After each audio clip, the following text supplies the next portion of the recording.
Welcome to Morning Joan, darling.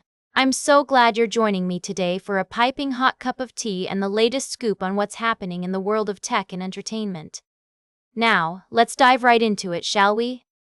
You know how AI has been making waves everywhere, from generating viral memes to creating convincing deepfakes? Well, it looks like one company, ByteDance, has gotten itself into a bit of a pickle with its latest video generation model, Cadence 2.0. Apparently, the global launch of this fancy new tech has been put on hold due to some rather pesky copyright disputes with Hollywood studios and streamers. Can you blame them?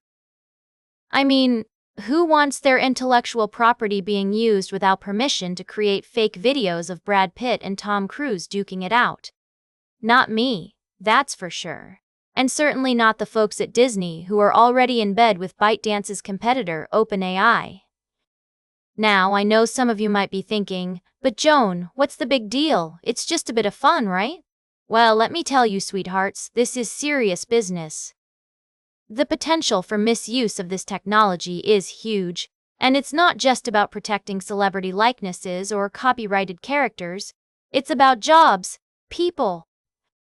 As Deadpool writer Rhett Reese so aptly put it, I could just see it costing jobs all over the place. And don't even get me started on the whole shaky grasp on celebrity voice mimicry thing. I mean, can you imagine if someone created a fake video of me sounding like a total airhead? The horror.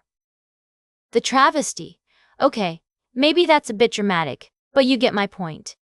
Anyway, it seems like ByteDance is taking steps to address these concerns and finalize its content restriction and copyright compliance work.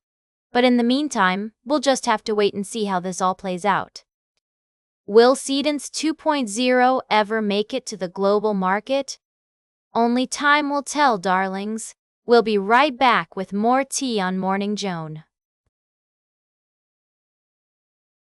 Welcome back to Morning Joan, darlings.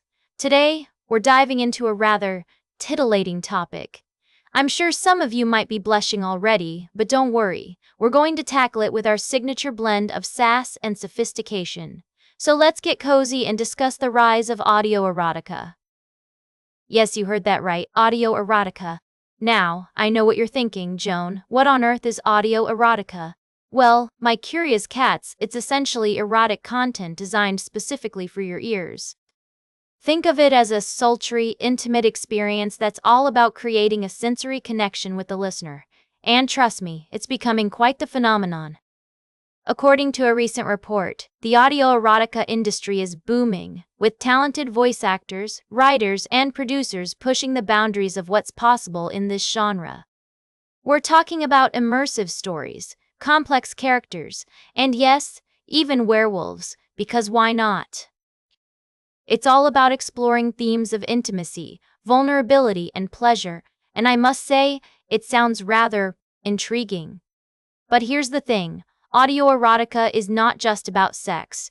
It's about connection, relationships, and emotional intimacy. As one voice actor so eloquently put it, it's not just the act itself, but the trust, the conversation, the banter, all of the beautiful things in a relationship, including the sex. Ah, doesn't that sound like a breath of fresh air? Now, I know some of you might be thinking, Joan, this is all rather racy. And to that I say, guilty as charged. But let's not forget, folks, that sex and intimacy are natural parts of the human experience. It's time we started talking about them in a more open, honest way. So, if you're feeling curious, and I hope you are, do check out some of these audio erotica platforms. Who knows? You might just discover a new favorite genre, or at least, a new way to spice up your daily commute. And on that note, it's time for us to take a little break. Welcome back to Morning Joan, darlings.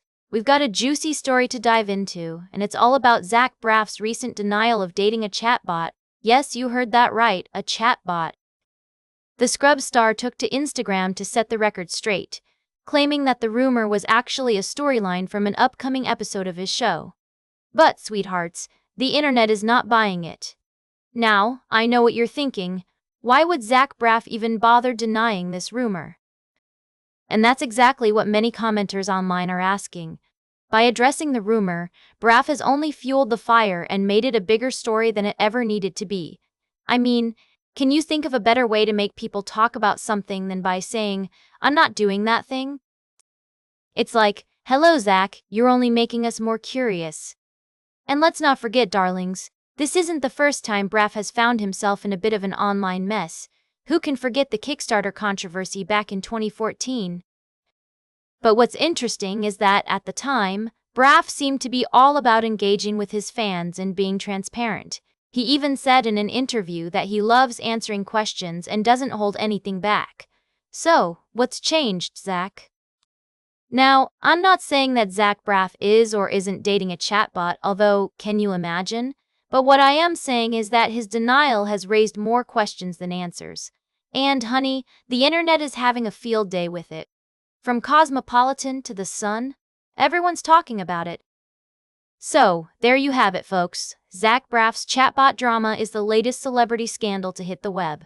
And, as always, I'll be keeping a close eye on it for you.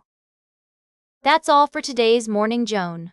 Remember to like, share, and subscribe, and until next time, stay fabulous.